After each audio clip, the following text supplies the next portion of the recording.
நிறைய புக் நீங்க ரீட் பண்ணிருப்பீங்க, பட் ஒரு புக் உங்களுடைய லைஃபையே மாத்திருக்கும் அப்படின்னா அது எந்த புக் சொல்றீங்க? மேடம் கேட்பது ஒரே ஒரு புத்தகம், உங்களுடைய வாழ்க்கையை மாற்றிய புத்தகம், மேபி அதை நீங்க ஷேர் பண்ண முடியுமா அப்படின்னு மேடம் கேட்கறாங்க. ஸோ எனக்கு ரொம்ப பிடிச்ச புத்தகம் வந்துங்க டீம் ஆஃப் ரைவல்ஸ் அப்படின்னு ஒரு புத்தகம். இது அப்ரஹாம் லிங்கன் அவங்களுடைய ஃபர்ஸ்ட் பிரசிடென்சிக்கு லிங்கன் வந்த பொழுது அவருடைய டீம் எப்படி வச்சிருந்தாங்க அப்படின்னு டோரிஸ் கீன்ஸ் குட்வின் அப்படின்னு ஒரு அமெரிக்கன் ஆத்தர் எழுதின புத்தகம் டீம் ஆஃப் ரைவல்ஸ். இந்த புத்தகம் எதுக்கு நான் சொல்றேன்னாங்க, இப்போ நம்ம என்ன நினைப்போம், நமக்கு ஒருத்தர் போட்டியா இருக்காங்கன்னா அவங்கள கீழே தள்ளிட்டு அவங்கள மிதிச்சுட்டு நம்ம ஜெயிக்கணும்னு நினைப்போம், general human mind. But Lincoln என்ன நினைச்சாருனாங்க, அவர் அமெரிக்கன் பிரசிடென்சியல் எலெக்ஷன்ல ஜெயிச்சு பிரசிடென்ட் ஆனதுக்கு அப்புறம் யாரெல்லாம் அவரு கூட போட்டி போட்டாங்களோ எல்லாத்தையும் கூப்பிட்டாரு. நாம எல்லாம் ஒன்னா போட்டி போட்டோம், நான் ஜெயிச்சேன், நீங்க தோத்துட்டீங்க, ஆனா உங்க எல்லாத்துக்குமே டேலண்ட் இருக்கு, அதனால நீங்க என்னோட ட்ரெஷரி செக்ரட்டரி ஆகுங்க, நீங்க என்னுடைய செக்ரட்டரி ஆஃப் ஸ்டேட்டா வேலை பாருங்க, நீங்க கவர்மெண்ட்ல இந்த பொசிஷன்ல வேலை பாருங்கன்னு அவரு கூட யாரெல்லாம் போட்டியிட்டு தோற்றார்களோ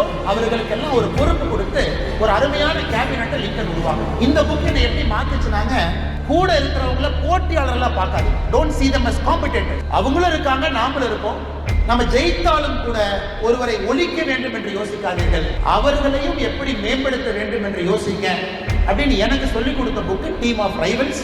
மேபி உங்களுக்கு இதை கனெக்ட் பண்ணலாம், பிடித்திருந்தால் அந்த புத்தகத்தை